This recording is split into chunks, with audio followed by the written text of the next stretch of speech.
Hello दोस्तों, welcome to my channel. और मैं लाई हूँ नेक्स्ट क्वेश्चन आपके लिए। यूपीएससी मेंस 2022 के जीएस 1 का सीरीज चल रहा है, जिसमें मैंने लगभग 10 क्वेश्चन पूरे के पूरे करवा दिए हैं। अगर आपने नहीं देखा है तो जाइए, प्लेलिस्ट में पड़े हुए हैं, उसको देखिए और अपना प्रैक्टिस कीजिए। मेंस मेंस का पेपर होने वाला है, और जो मेंस देने वाले हैं 2024 का, तो उनके लिए बहुत ही बेनिफिशियल होगा ये। तो ठीक है, 11वां क्वेश्चन करते हैं। तो 11वां क्वेश्चन है, राज्यों एवं प्रदेशों का राजनीतिक और प्रशासनिक पुनर्गठन 19वीं शताब्दी मतलब 19th सेंचुरी में बताना है कि राजनीतिक और प्रशासनिक पुनर्गठन राज्यों और प्रदेशों का के मध्य से निरंतर चल रही एक प्रक्रिया है। उदाहरण से विचार करना, मतलब इसमें बताना है 19वीं सेंचुरी के मध्य से निरंतर चल रही एक प्रक्रिया, मतलब उसके मिडिल से बताना है राजनीतिक और प्रशासनिक पुनर्गठन को। ठीक है, चलिए डिस्कस करते हैं। तो इसको इंट्रो में पहले थोड़ा बहुत इंट्रो देने के बाद आप लिख सकते हो, जैसे कि वर्ष 1850 से लेके 1947 तक राजनीतिक और प्रशासनिक पुनर्गठन क्या था, क्योंकि मिडिल पूछ रहा है ना, बीच का। तो तो ठीक है, करते हैं। अपने शासन की शुरुआत में ईस्ट इंडिया कंपनी ने बंगाल, बॉम्बे, मद्रास प्रेसिडेंसी से शुरू होने वाले राज्यों में अपने नियंत्रण वाले क्षेत्रों को पुनर्गठित करना शुरू कर दिया था। तब से राज्यों का पुनर्गठन, सुदृढ़ीकरण और सतत प्रक्रिया चल रही है। उसके बाद पॉइंट वाइज आप बताओगे इसमें, जैसे कि 1857 के विद्रोह के बाद ब्रिटिश सरकार ने निरंतर राजनीतिक और प्रशासनिक पुनर्गठन की प्रक्रिया को तेज कर दिया था।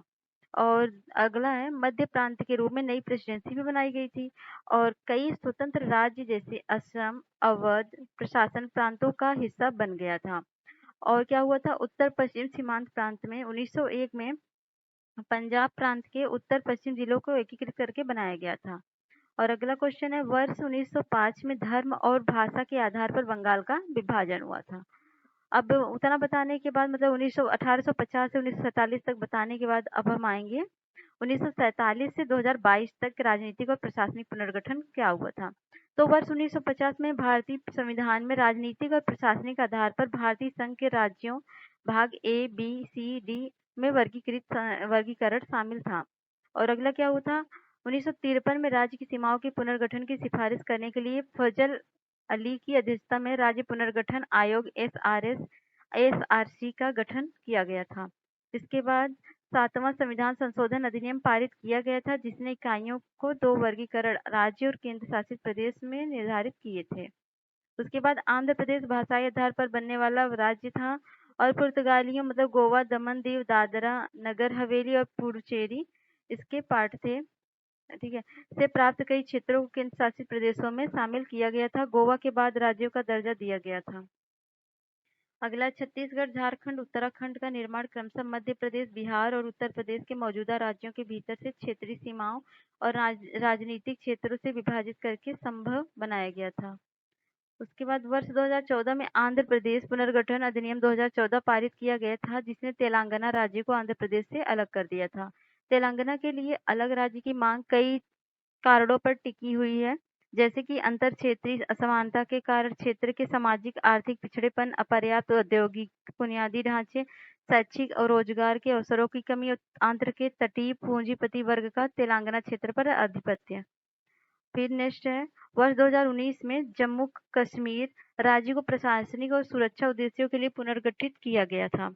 चूंकि हमारा भारतीय संविधान एक जीवंत दस्तावेज है, ये निष्कर्ष है, कंक्लूजन। चूंकि हमारा भारतीय संविधान एक जीवंत दस्तावेज है जो अनुच्छेद 3 के माध्यम से राज्यों और केंद्र शासित प्रदेशों के पुनर्गठन की अनुमति देता है। इस प्रकार राज्यों का पुनर्गठन राजनीतिक और प्रशासनिक गतिशीलता की विकसित प्रकृति के संबंध में एक सतत प्रक्रिया हो सकती है। तो ये निष्कर्ष है, थोड़ा मैंने इसको अलग कर लो आप। ठीक है, बाकी क्वेश्चन देख लो एक बार फिर से। क्वेश्चन ये है, राजनीति प्रशासनिक के बारे में बताना है, तो 1850 से 1947 तक बताना है क्या क्या हुआ। उसके बाद 1947 से 2022 तक, प्रेजेंट तक क्या हुआ था, क्या नहीं हुआ था, ये सारे मेंस का क्वेश्चन है। तो ठीक है, कैसा लगा आपको ये क्वेश्चन आंसर बताइएगा जरूर। मिलते हैं नेक्स्ट वीडियो में, तब तक के लिए बाय बाय।